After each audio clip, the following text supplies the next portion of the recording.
many beautiful names. Yesterday I was talking to one senior couple. I believe they've been in Krishna consciousness for 20-25 years. They've read Bhagavatam a couple of times. And what...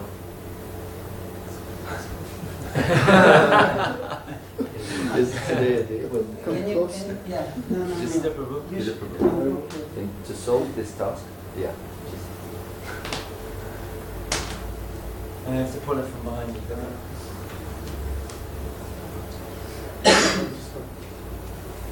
So, basically what Mataji was saying,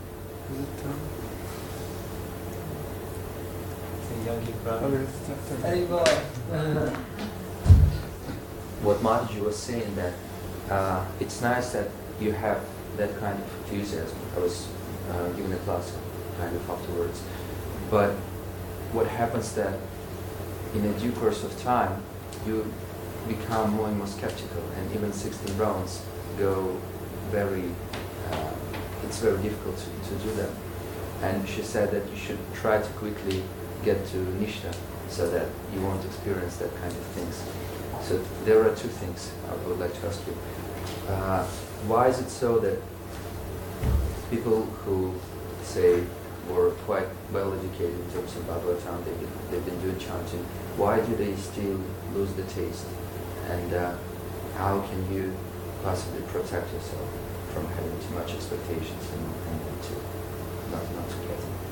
And then secondly, if you've got the stage of Nishta, does it mean that you actually can't fall down and you don't have any doubts, or still there is a possibility?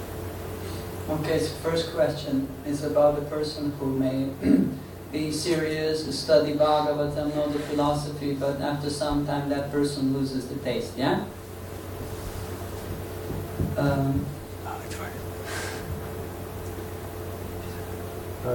Peter? What comes to my mind is spirituality is a very active process. It's not a static thing. And then after some time, if you feel, okay, I've done enough, now I can just chill out a little bit, now I can relax, now I can kind of reap the benefits of my previous labor. And it doesn't go like this. You will gradually lose the taste, you will gradually lose the enthusiasm. Like you feel this sometimes. I've kind of passed a similar path.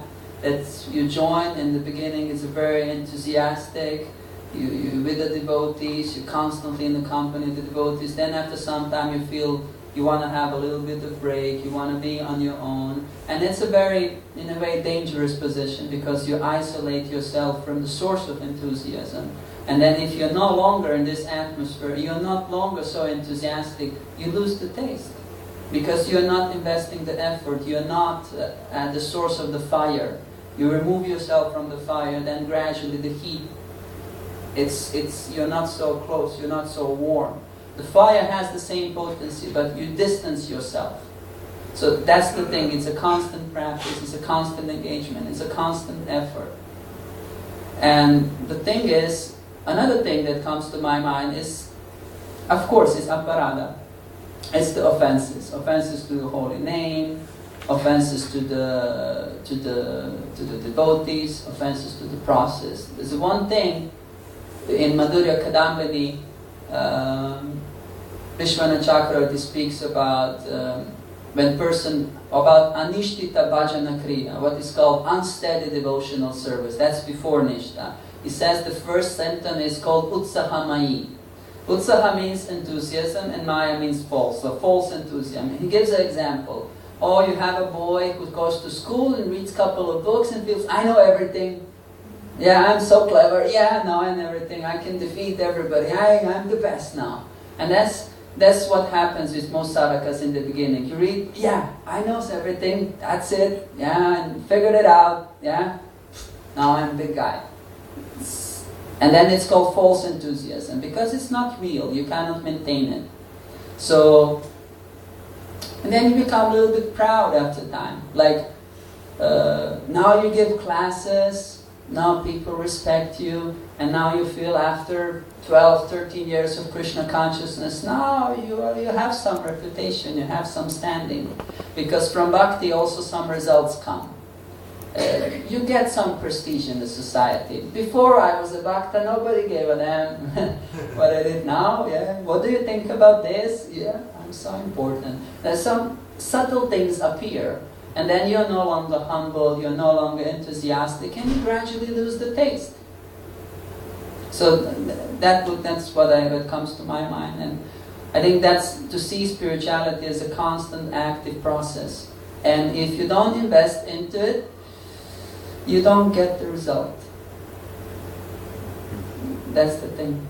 And the second question? You answered both. Yeah? Yeah.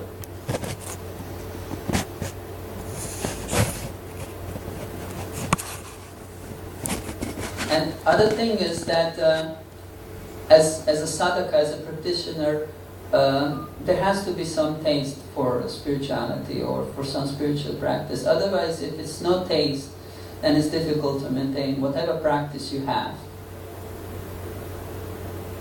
It's impossible. Like, I remember I was in Vienna temple, and there was a brahmachari temple, like just book distribution, and that was it. And the classes were very simple. In a way, the word is bad, it's so suffering, and this. Yeah, it's this, but we should also emphasize what are the fruits of being a devotee, what realizations you have. There has to be something that holds us, and then we can go forward. If we don't have this, that means that we are doing something wrong, and that means that we won't be able to sustain it. And another thing that comes to my mind is we have to find what's our level of spirituality, what's our level of dharma, and then keep it. Like, it will be very unrealistic if I would accept sannyas now. Because I'm not there, it's not for me. At this point. I'm not on that level. So we have to find what's our level of practice. Is brahmacharya right for me? This is where I am? Is grihastha the best position for me? And also there are sub-standards in this divisions. Where do I find myself? And then stand firmly on this position, get some strength, and then with the aim of going further. Because I think utsahamai, that's the kind of difficulty. You become overly enthusiastic in the beginning. Like, I remember I was reading Prabhupada Lilamrita, how some devotees in the early days took sannyas in 2 years. And I was just become devotee, and I thought, yeah, if they take 2 years, maybe in 5, 6. But it's not like this. You have to find what's your pace. Because going back to God is like running a marathon, or like an ultra marathon. A marathon is 42 kilometers, but you have guys who run like 100 and 200 kilometers. You have races like this. It's like ultra marathon. And you have to find what's your pace. It's not like, you don't start a marathon like 100 meters. Okay, I had enough. That's not a process for me. It's not for me. But you have to find your pace. You have to know what's the goal and what's the appropriate pace for me. And Prabhupada says, it's a simple process. Actually, it is a very simple process. You just need to chant Hare Krishna and follow the principles. Protect yourself from sinful life. And then gradually you can advance. Prabhupada said 16 rounds. Now, for some of us, this may not be possible.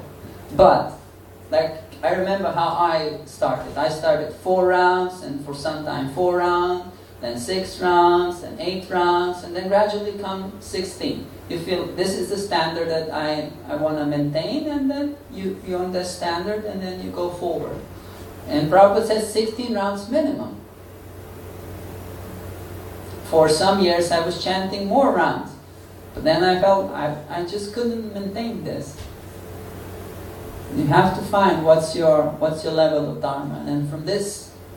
And that requires humility, introspection, being realistic about yourself, where you are.